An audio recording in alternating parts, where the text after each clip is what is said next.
What's up, everybody? This is Gina Ifoe, the one and only African superstar. Welcome back to one of my live streams. I want to give a special shout out to the customers of the AfricanSuperstar.com. We got an order today from Ricky, so big shout outs for supporting Black Lovers Stay Single.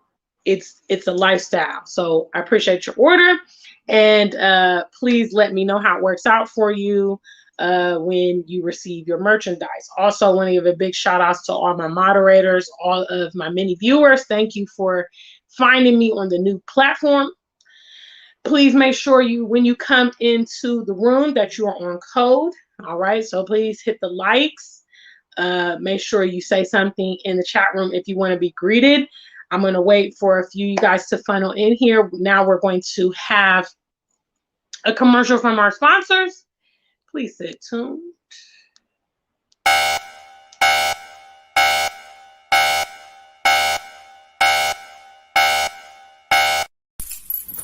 Hey guys, what's up? This is Gina Ifoe, the one and only African superstar. Did you know that the voice of your African superstar is under attack? Recently, her platform of over 11,000 subscribers was shut down by YouTube. And now we are appealing to all the viewers of the African Superstar and associated channels to help restore this platform back to greatness. We need you to like, share, and subscribe this video to get the message out. Until we meet again, stay black and true. Let's do our very best to show support to one of our beloved, strong voices in the community during her time of need.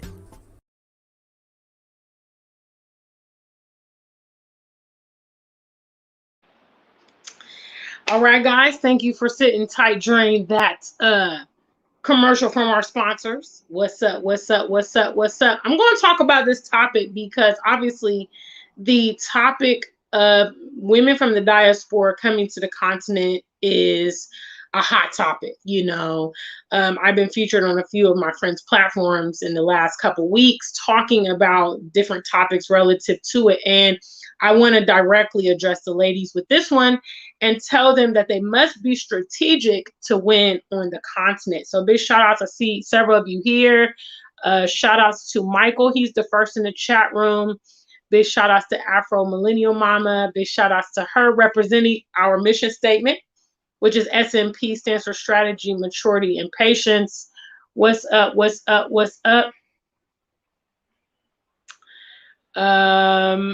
Samson always has questions that are not related to the topic. I don't know why.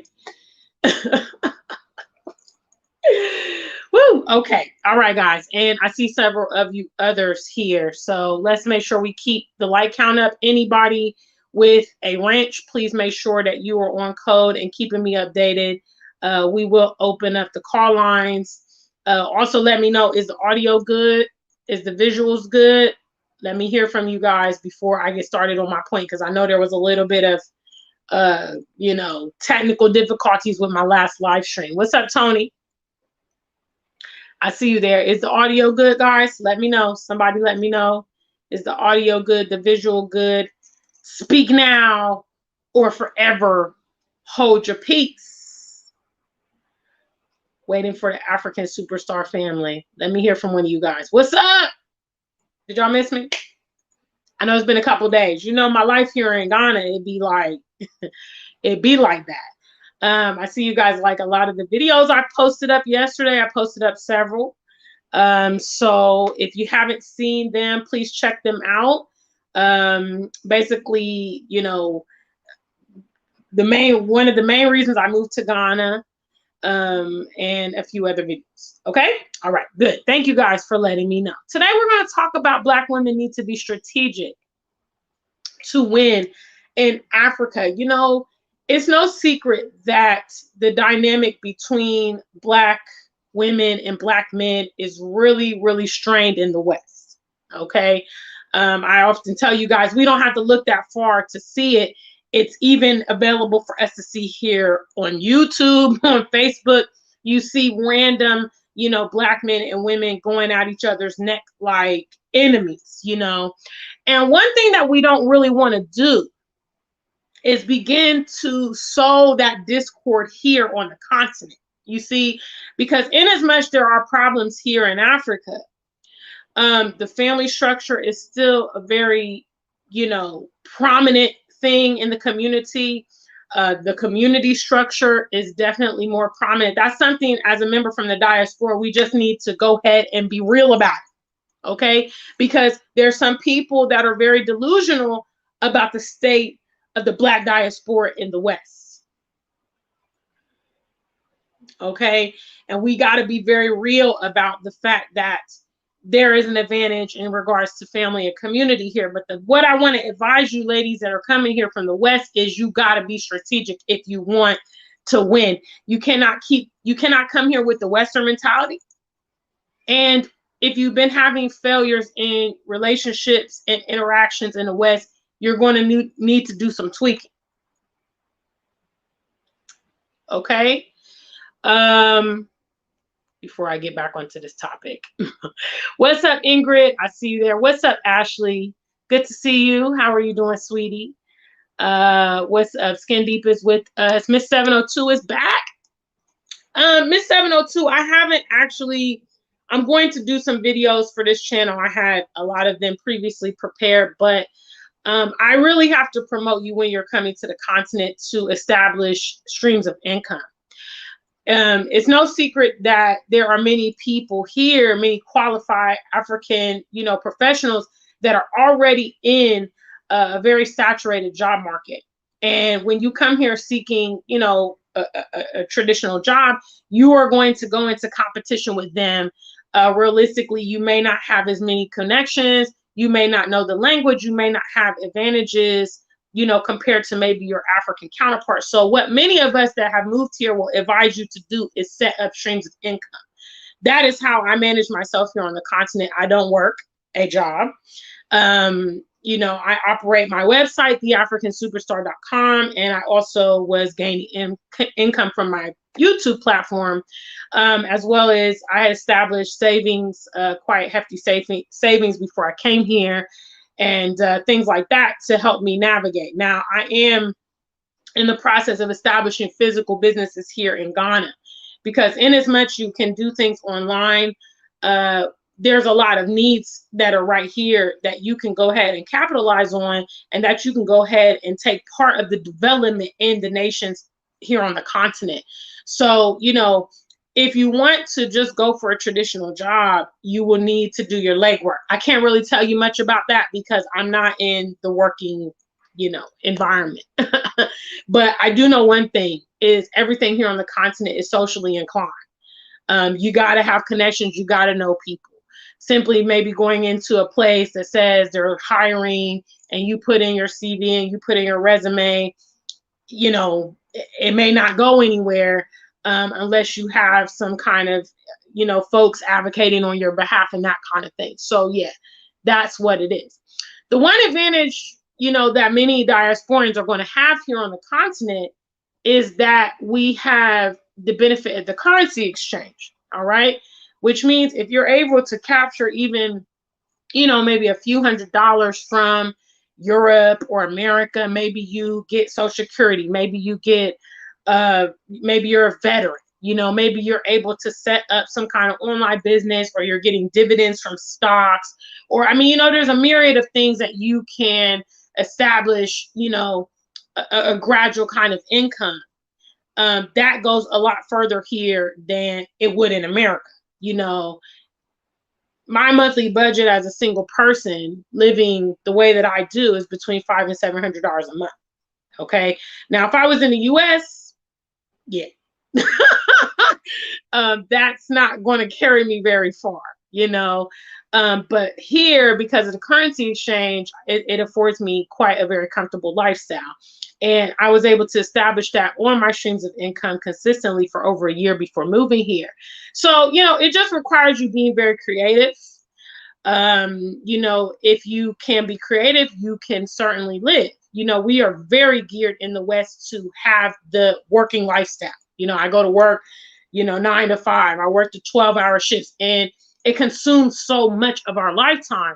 When you put yourself in a position to be self-employed, you can focus in more on the things that you love doing or enjoy doing. Like, I saw your comment on my video that I was at the pool. That's how I spend most of my days. Working online, I can do, an hour or two of work sometimes in a day and go on about my business, So that's my situation. But let's keep on the topic. Okay, guys, please, let's keep on the topic. So we're going to talk about Black women being strategic here on the continent. I do know that a lot of Black women, unfortunately, the position that they've been thrust in the West is very independent. A lot of women are manning their households. A lot of women are, the single and sole parent to their children. They're the breadwinner. They have to figure out everything. The thing is that if you come here to the continent, it is a very patriarchal environment. Men run everything here. Men are seen as the big dog. And it doesn't really mean that the woman's not important. It just means that she has other functions. Functions that have actually been reduced in their importance in the West. If you want to win here, ladies, you're going to have to get abreast of that. You're going to have to get abreast of what's happening in the country that you choose to move to so that you can have the advantage. Okay, because the thing is, it is very, very communal here in Ghana, as it is across the continent. All right.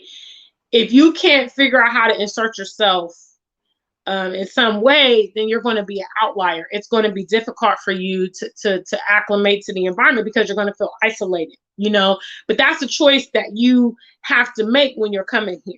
If you want to come here and you want to be like, this is me, this is how I am, and you're not ready to kind of embrace or take on the new culture, then you will struggle here, and ladies that have been unsuccessful in life and love and relationships and friendships in the West, when you come here, you have an opportunity to turn it around and do something different. You guys will hear me say that a lot on my platform. Do something different. You really have the capability of changing course for how things are going for you. But if you come to this environment and you continue with the methodology and the ideology that you had in the West, and you're going to duplicate it. You're going to be in a brand new environment and still be doing the same. You do have some advantages here. Obviously, we are seen to be exotic here. We're seen to be different. People are curious about us. Obviously, there are the opportunists that want to take advantage, but, you will attract people because you are different. Now, if you can capture those people and maintain those people, that is a whole different, echelon. And that's a decision that you need to make. Men here will expect you to, operate your household in a certain way. Things that women in the West would think, oh, that's so chauvinistic. That's so, gender role and all that. Well, if we want to be honest, in my opinion, I think we have really got estranged from our function in society in the West. We've been promoted to do everything except be women, be wife and mother, and operate in our gender roles. And the same for our men. And we're struggling to just do the most basic functions of society, which is reproduce and create a family environment and raise our children. We're traveling around the world and we're building big businesses and we got advanced degrees and we have all these very grandiose things that we're striving for and neglecting the very basic needs. You will need to understand that. And I would say also, if you don't know, it's cool to observe. Okay. I have seen many diasporians here. They come with the mentality that they know it all. They don't want to listen to people. They're telling people what to do, what they think. And the reality is we are new in this setting. Okay. And perhaps whatever we were doing in the West, if we want to be honest, I mean, how fruitful was our advices in the West even? Or are we in a great position there? If that's the case, then when you come in a new environment, you can't act like you have all the knowledge, because you don't. You can acquire knowledge and things like that, but it's very important for you to be observant. If you come here and you're kind of like, hey, I'm from America, I'm going to do my own thing and I know it all, and don't tell me what to do, you will put yourself in a bad position. One of the wealthiest, assets that I have here on the continent is the Ghanaian people. Without them, my transition would have been very, very difficult. I have been active with the Ghanaian community since, over 20 years now. So, I have established and built a lot of relationships, and those things have helped me in my travels and also in my matriculation here on the continent. And I just want to pass that along to other ladies that have this agenda. Don't just hop on the plane and come on over here without addressing the psychological work. It's not always everybody else. I produced a video not too long ago talking about Black men and Black women are both at fault for what's happening in our community. Okay, we both are doing things that are not beneficial. All right, when you come here to the continent, it's an opportunity to try some new things and do things differently. All right, so that's what tonight's topic is. Let me finish shout outs to the family today. Hi guys. If you're here, please make sure you greet me so I can greet you back. Okay, I hope you guys are on code. What's up, Tiger? Good to see you there. I'm happy you also came in. Tony says, I'm in Dar es Salaam. That is Tanzania. He says, if you were coming and have about 6K, you can buy a car and rent it out as Uber and collect monthly. Excellent. That's a wonderful idea for, a startup business here on the continent. There's a lot of stuff that you can do. I remember, I'll never forget, it was sometime last year, one of the YouTubers in Gambia said that high in demand are used tires. So, basically at the root of any entrepreneurial goal is buy and sell usually. Okay. That's usually what entrepreneur is all about. Being an entrepreneur is all about. So they said, hey, if you buy like a large container, you fill it up with used tires, you send it here to the Gambia, it's, there's a high demand for these tires. Something as simple as that. It doesn't take a lot of legwork for you to do that. You can go to your local shops, buy, used tires, fill up your container and ship it. You can do a lot with a little bit less. Now, you can't come here with $2. Because believe it or not, some people literally come here with no money, no game plan, no streams of income, and think they're going to live off of, their stimulus or their income. No. Okay, I don't care where you go in the world. If you're not collecting any income, your savings will dwindle very, very fast. And that's why I recommend visiting the continent, initially. People ask me this question as well. What should I do? I want to move to Africa. Pump your brakes, okay? You wouldn't move to an apartment across town without going to check it out. You wouldn't buy a house without going to view it and all that stuff. Picking up and moving to a new country when you completely, are ignorant to that country or not familiar with it is unwise.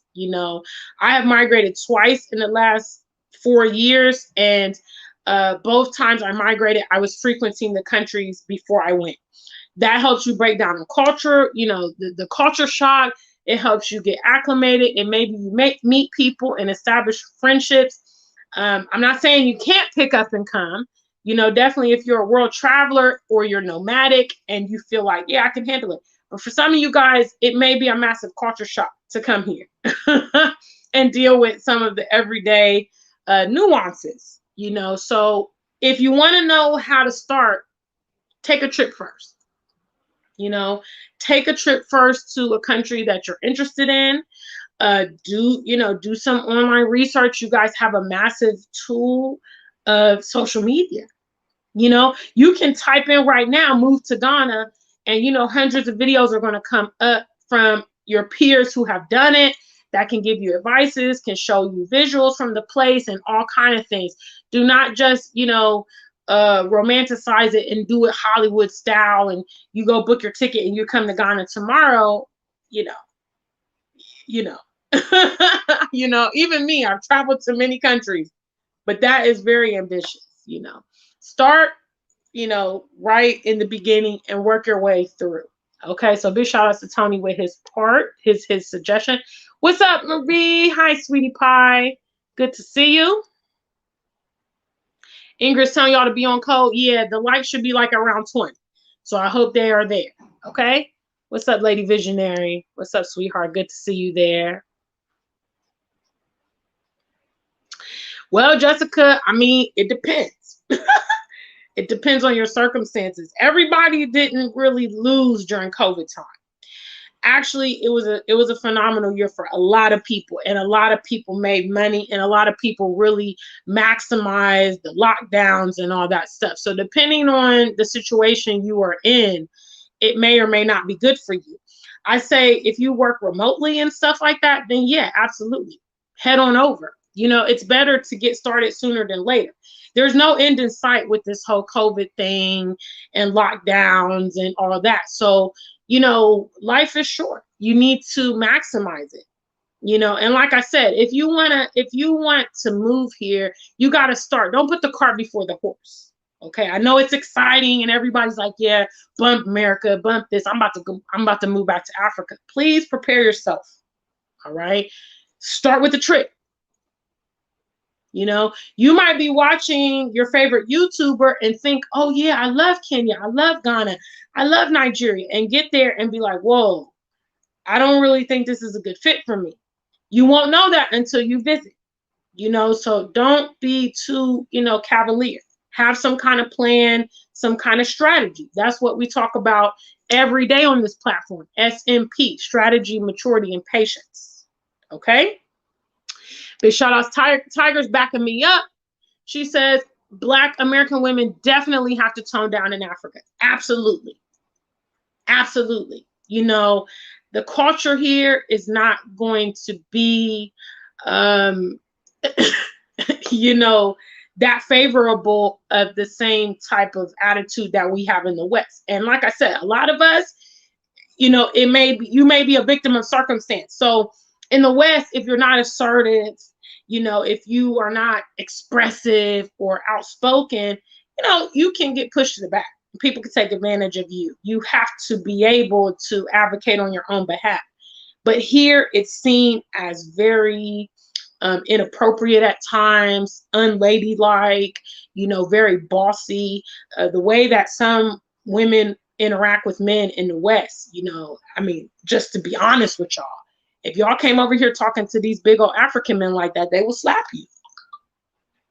I've never seen it done, but I know that it could happen. Because men here do not take disrespect. They don't take disrespect from anybody. And they're not going to take it from you.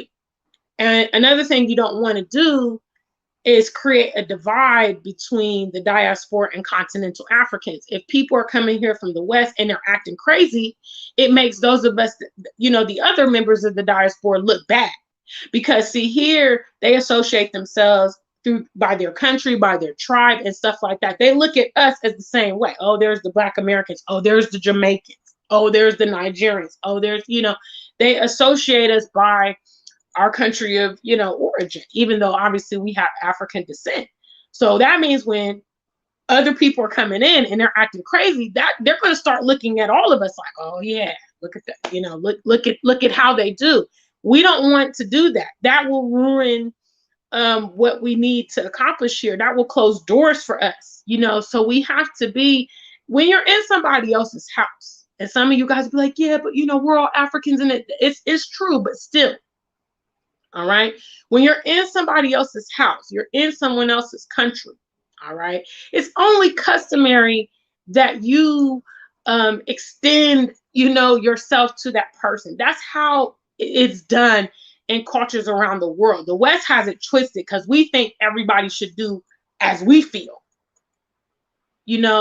But every other person knows, okay, when you enter into someone else's house, you exercise some gratitude.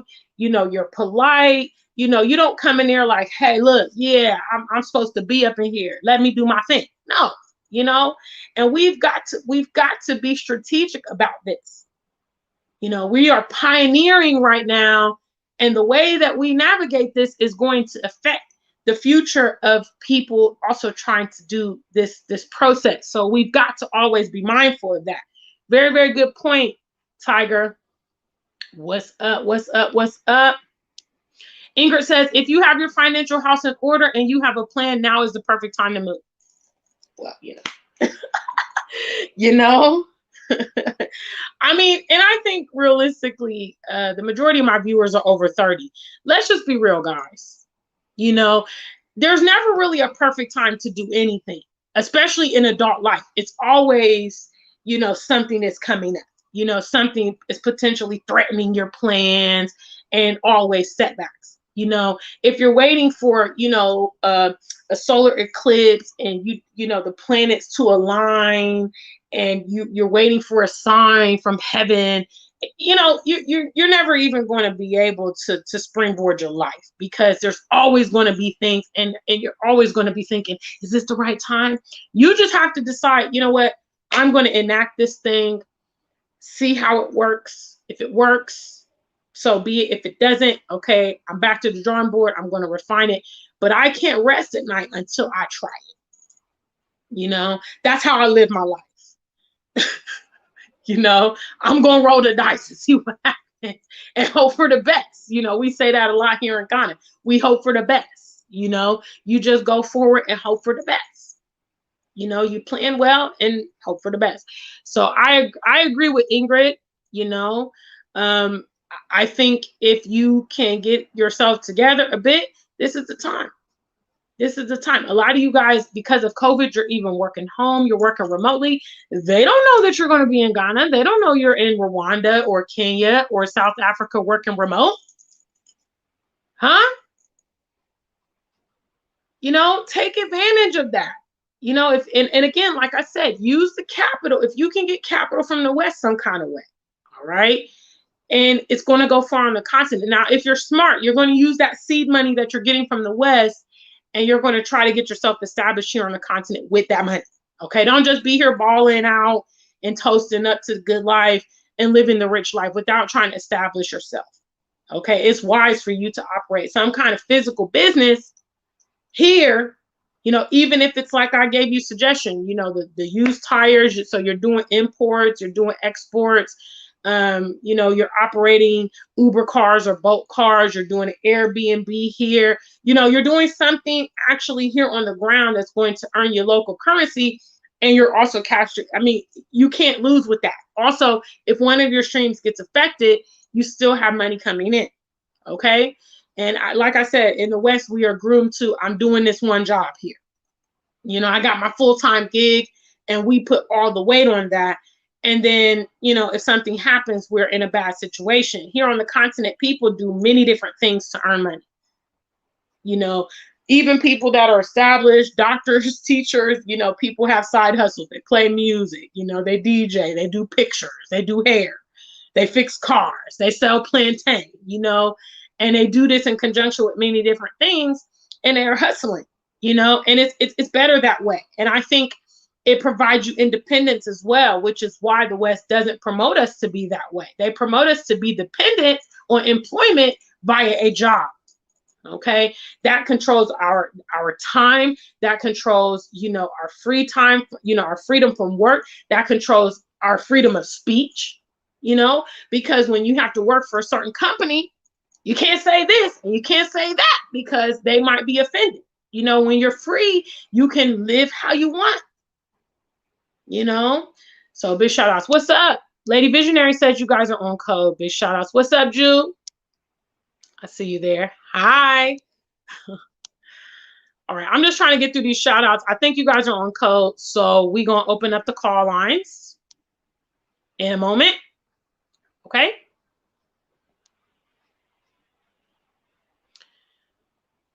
What's up? What's up? What's up? T. Kelly says she knows 7 people who took the stimulus, cashed out credit cards, sold cars, and bounced. Hey, some of y'all got that EIDL loan. Or yeah, I know some people, actually members of the African Superstar family, that got that EIDL, small business money and all that. They was out with it.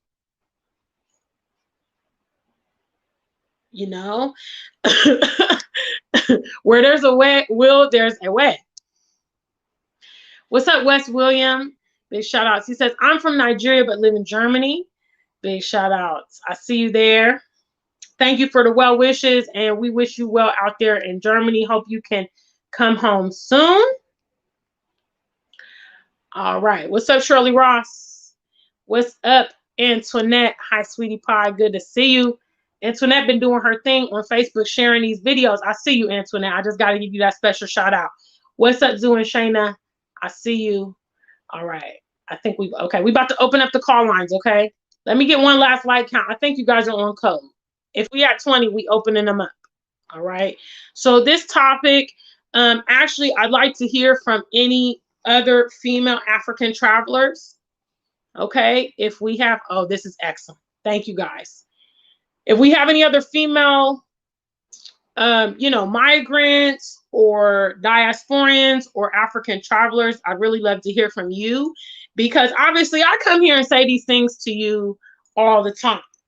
Okay. And I do believe I have a different mentality when it comes to this. Okay. Because I believe when you're in somebody else's house, just as they say, when you're in Rome, do what the Romans do. I think some of our peers are doing it wrong because they're coming here and they're just like, yeah, I'm here and I'm about to do my own thing. And it's crazy. It's crazy, because we actually need the expertise from our peers here on the continent to flourish. We don't know the demographics. We don't know the language. We don't know cultural norms. We don't even know how to prepare some of the dishes. I mean, it's completely absurd to come here and not engage with local people. But I see so many people doing it. And then in a few months, they're going to complain and be like, well, I don't have any friends. I don't know anybody. Well, if you're not, inserting yourself here, then that's going to be a reality. I attribute the success of my transition to all the Ghanaian people that have assisted me along the way, from around the world. Many Ghanaian friends from back in America, Ghanaian friends from the UK, Ghanaian friends from all across the continent. I absolutely wouldn't have been able to be where I am today if it weren't for them. So I actually think that women that are coming here, the first and foremost thing you need to do is size up your environment, okay? And figure out, okay, how can I be, an asset?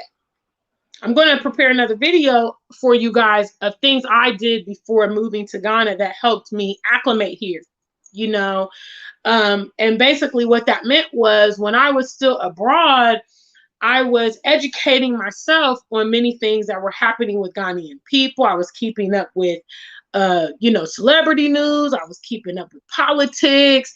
I was learning Tree. I was trying to, know a little bit about the tribes and, all that kind of stuff. So when I got here, it was just an extension of what I had been already learning. If you come to a land and you completely don't know anything about it, yeah, it's likely you're not going to fit in. You're going to feel so strange. You're going to feel offended when people are speaking their local languages and, this kind of stuff. You can break down some of that in being prepared. And the crazy thing is, Black folks traveling all over the world, they will do this for other countries. But when they come here to the continent, they don't also feel that they need to extend themselves. That is wrong. The benefit that we have here on the continent is we are part of the majority and we're wanted here. Okay. There are just, here on YouTube, there's just thousands of, continental Africans or African migrants promoting people from the diaspora to return to the continent. Okay. There are African leaders that are making provisions for us to be here, get citizenship and all that. To me, that's the most valuable benefit that we have here on the continent. Other nations are not inviting us. Matter of fact, when we go to other nations, we have to deal with a lot of discrimination and racism as if we were back in the West, as if we were in Europe or America, Canada, whatever. Okay. But beyond that, don't expect the red carpet here. This is a clean slate, and you can make out of your life what you would like, but it requires input. All right. And I think we should appreciate the invite. We should appreciate a place that we can be safe, and that we can start over, but we definitely have to be integral in that process.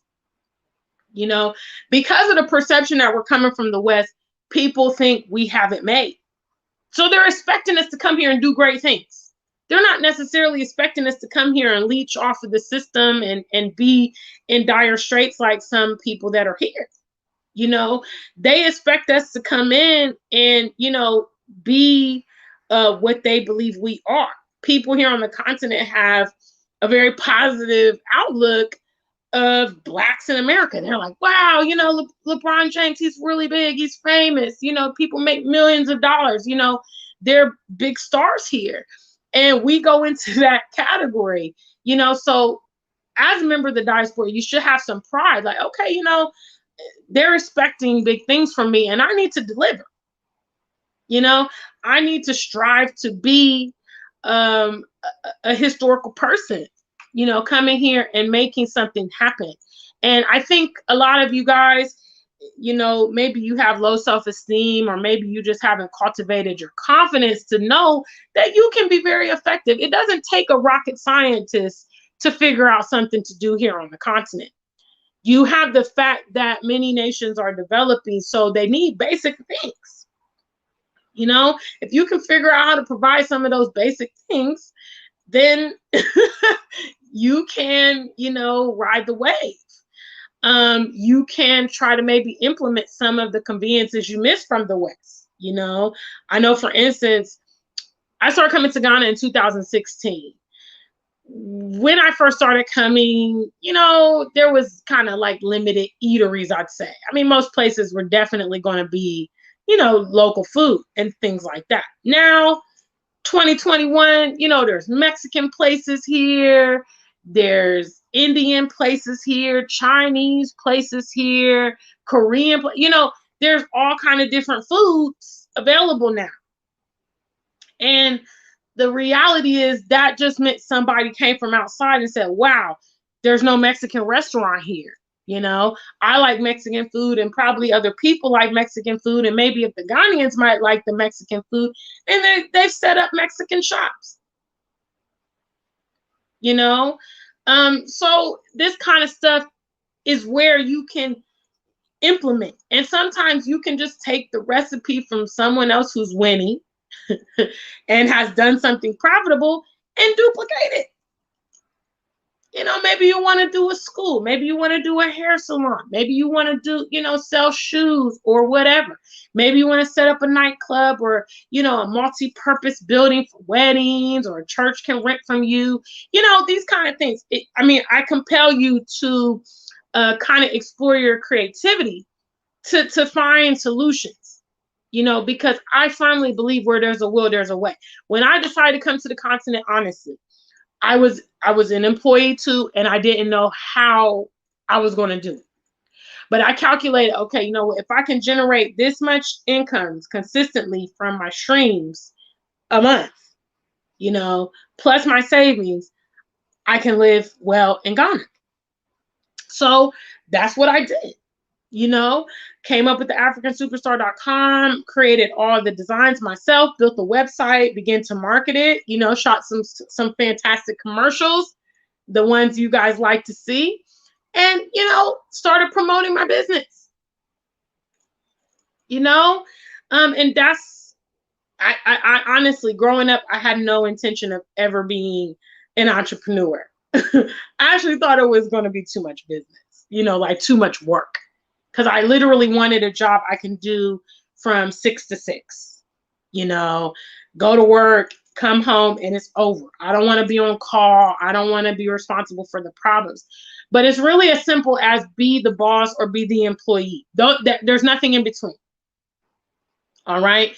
And when you're the employee, that comes with all kinds of different stipulations. So I figured, you know what? Let me go ahead and apply some of my knowledge to my own life and see what happens. And I'm very, very grateful for the position I'm in today. You know, I don't have to worry about systematic racism in the workplace. I don't have to worry about a boss that's targeting me. I don't have to worry about dress code. I don't have to worry about being on time. You know, I don't even have to be in an environment I don't want to be anymore. I'm where I want to be here on the continent in the sun all day. You know, these are some benefits. Now, definitely, you guys know I don't have to tell you drawbacks. You know, one of the biggest drawbacks of entrepreneurial is that all the problems fall on you. You know, so I remember building my website, and you know, when I would have questions about this and that, you know, HTML and you know how to get this effect and all that stuff, I had to figure it because there was no web builder, there was no customer service. It was me, you know. But it is also very gratifying. You know, it is very gratifying being able to figure it out. So I really want to say with this message, I know we've kind of gone to several different topics. Um, when you're coming to the continent, please, please, please do the psychological work to be prepared for the continent. Okay. Take it as your last opportunity because a lot of us are adults and you know we have spent a lot of time in our Western environments. We spent a lot of time and money in education. You know, we have more days behind us than we do in front of us. Okay, that's just the reality. Okay, I just talk facts and figures here. I don't get emotional. All right, and that means that you have to look at your life here on the continent as your last big opportunity. Do not mishandle it and don't be cavalier with it like it's going to keep coming around. There's no other place for us in the world that we can go and be a part of the majority, where the nations are developing, where we can buy land, where we can start business with low capital, where we can realize our dreams of family. And, you know, there's so many different assets afforded to us here. There's no other place like this for us in the world. And that's just the truth. So it should be a cherished, you know, opportunity. Be it has its problems. Okay. And if you guys don't listen to me, you're going to have way more problems than I do. Okay. People ask me that all the time. What was the hardest part of coming to Africa? You know, what, and I mean, I think sometimes they want a sob story. I don't have a sob story to tell y'all. I have a success story.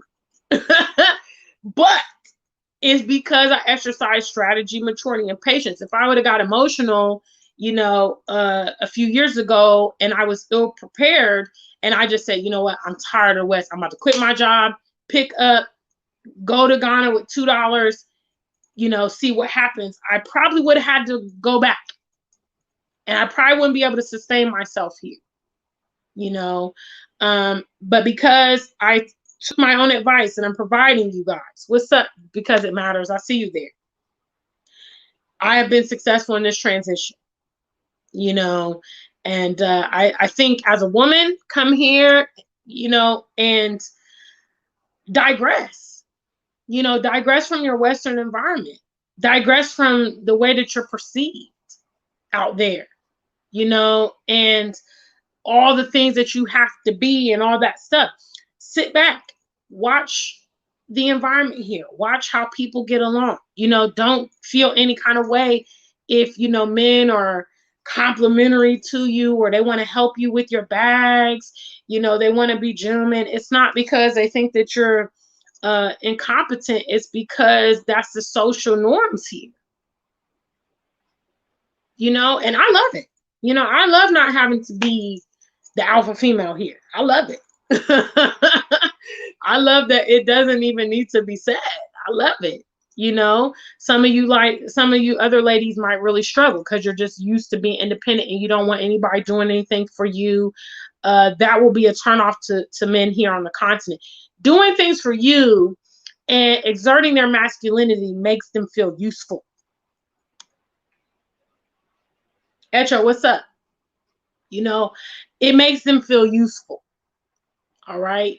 So if you remove, you know, their capability to to be a man in your life and do things for you and feel macho, then you know that's what you're going to get. And that's what we have, unfortunately, a lot of in the West is emasculated men. You know, emasculated men that don't feel the need to be the alpha, to be dominant, to be in control. You know, here on the continent, men are still in that, they're still in that role. You know, so women are going to have to adjust themselves, because what you have become in the West is evolution. And what you have become in the West is not even what a lot of us want to be. It's okay to be a girl's girl. It's okay to, you know, want a man to fix your car and, you know, change the light bulbs in your house and do all that. It's fine. It's normal. What we've been doing in the West is not normal. Okay. And that's why our society is very, very chaotic, because women are in a certain position and men are in a certain position. And it's kind of like the roles have been reversed. All right. We have an opportunity to integrate and engage with the pre-existing community here in on the continent. We should do it well. You know, we should do it well. And also, don't come to me, oh, African superstar, you know, that listen, I don't have the problems that a lot of people have here. I don't, because I'm taking the advice that I'm giving to you guys right now. Do something different when you come here on the continent. Do something different. You know, try something that, you know, otherwise you're just going to have more of the same. Okay, of whatever you've got going on in your life, the stuff you don't like, you're going to have more of that, because sometimes we are the root cause for our problems. Okay. Oh, what's up, Alfred? Thanks for tuning in. One of my very, very good friends from Columbus, Ohio. Medase Mendafupa. Good to see you, Alfred. So that's one of my, you know, my Ghanaian friends. Like I told you, very, very nice brother back in Columbus, good friend to my sister and I. So big shout out to Alfred, sweetheart. Good to see you. What's up, happy companion? Good to see you guys. If you're here and I haven't shouted you out, don't be afraid to drop me something in the chat room. I'm going to go ahead and wrap up because we haven't had any callers on this topic. So, you know, ladies, take it as you want to take it, you know, but I think this is great advice. You know, we like to think that the world should just accommodate us. And sometimes we need to also, you know, be accountable for the way that we are. Some women are making the situation worse in the diaspora because of their attitudes, because of their conduct, and because of the way that they're interacting with our men. You know, it's not all their fault. It's not all of our fault, but both parties are active. And when you come here to the continent, don't duplicate the same dynamic when you are in the driver's seat. It's going to take some work, you know, to undo some of those bad habits, ladies. But that's why if you start before you venture on here, then you'll be at an advantage, you know, to familiarize yourself with how they do things, for instance, in Ghana, how they do things in Nigeria. That's why it's important to travel there. Or, you know, you can even watch African movies to try to get something. Obviously, those things are going to be embellished and, you know, whatnot, but it can teach you some things about cultural norms. You know, maybe you can learn some language, maybe you can hear some music, maybe you can familiar yourself with traditional clothes, or you hear them talking about a certain dish, oh, eba, you know, for our Nigerians, or egusi, or jollof, or banku from Ghana, you know, these kind of things. You know, I'm talking to adults here, so you guys can figure out these things. And obviously I'm here to help you. A lot of YouTubers are here. We're just an email away. We're just a comment away, a DM away. I would also say, you know, you also need to do some of your research. Okay.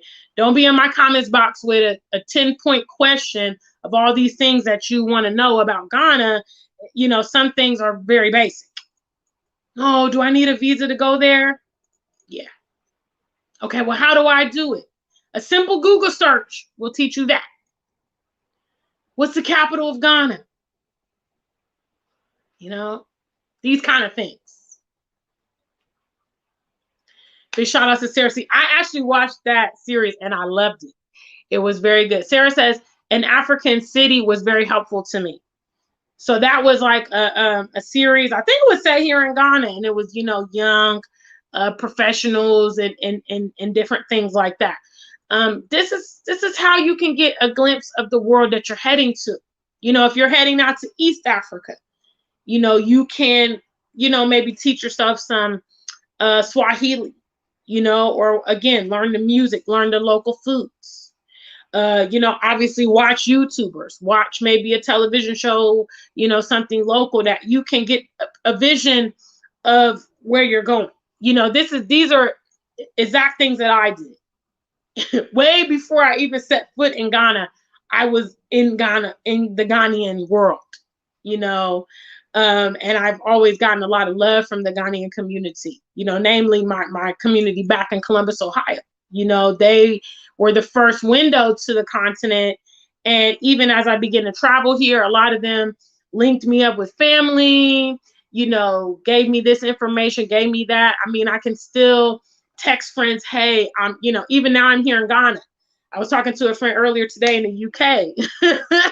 And I was telling them, oh, yeah, I'm looking for this. Oh, okay, well, you need to contact this person. I got a friend. I'll send you the number. See, that's what the diaspora, you need to tap into that, because the African networks are massive.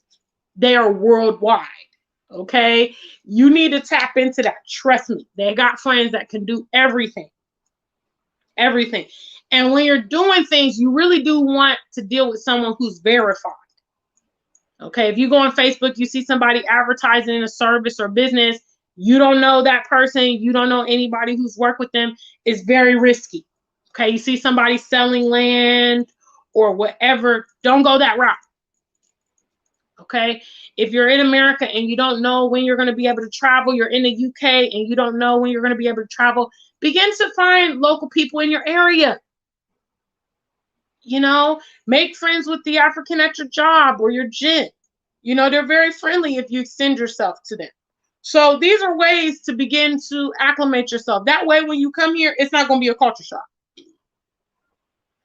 You know, it's not going to be a culture shock because you're going to already be hip. When somebody says, would you like to have jollof rice with me? Would you like to have fufu or kenkey? Or would you like to have, you know, banku or kelewele? You're not going to be like, what is that? I don't know what that is. Because you might already be hip.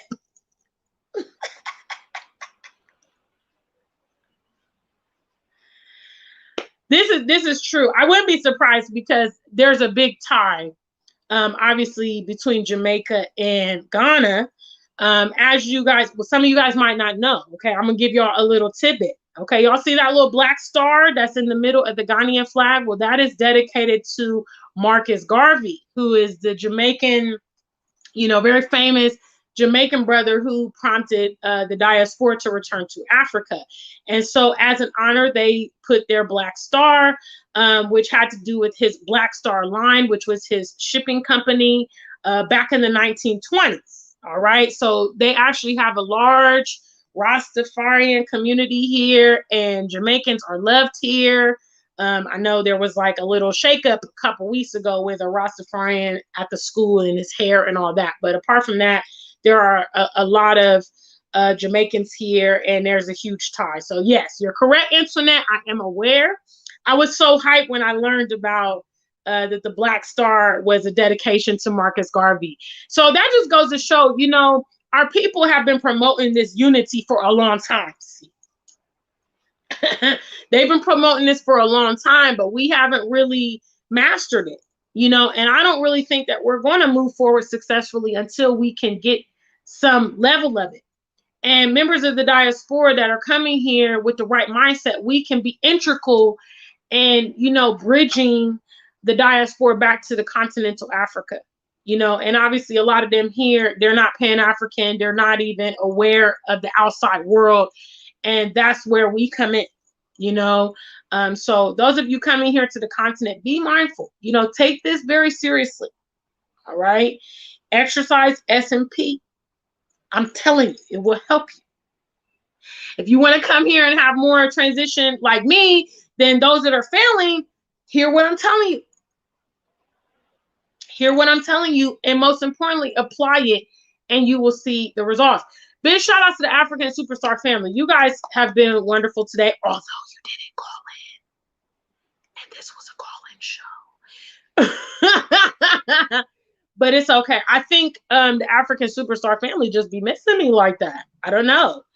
Y'all be just want to hear me talk, and y'all just be want to see me. That's okay. That's okay. After all, this is my show. If you are not a part of our platform, please make sure you join us. We are trying to push forward and gather our viewers back. Big shout outs to all of you that tuned in today, all my moderators. Also, big shout outs to those of you that have been participating in the Our Superstar hashtag. We received one yesterday from Mr. XDMC. The video is excellent. Wow. He really went above and beyond in his production. So we currently have 4 entries into the Our Superstar. Okay, if you don't know what that is basically a contest. All right, that's going to run from now until June 26th, which is my birthday, in which the video with the Our Superstar video with the most views is going to win a $100 cash prize, as well as a backpack from the AfricanSuperstar.com of their choice, or a fanny pack or a drawstring bag or whatever. They can communicate that, and I will send that to them. So basically, you're helping building up the content. You are, you know, communicating with your peers what you love about our platform, what you love about me, what you love about our website. So basically, you can submit a video between 2 to 3 minutes. Okay, be creative. If you are a customer to AfricanSuperstar.com, wear your goods in your video, include your goods some kind of way, and, you know, send it to me, email, Facebook, YouTube, Instagram. My contact information is scrolling across the bottom of the screen, and I will list the video up. I will send you the link, and then therefore you can promote your video. Okay, you can share it. You can tell your friends, hey, watch this video. Currently, Eternal Blossom is in the lead. Okay, as we say here in Ghana, she's onafto. She's in the comfortable lead. She's got over 200 and some views on her video currently that was submitted just a few days ago. And I believe Portia Official is in number 2 right now. So, you know, the sooner you get your video in, the more opportunity you have to accumulate more views. So please make sure you do that as soon as possible. Okay, guys? All right. Well, thank you for listening to me. Thank you for tuning in to another live stream. Until we meet again, stay black and true. If you ain't black, just stay true.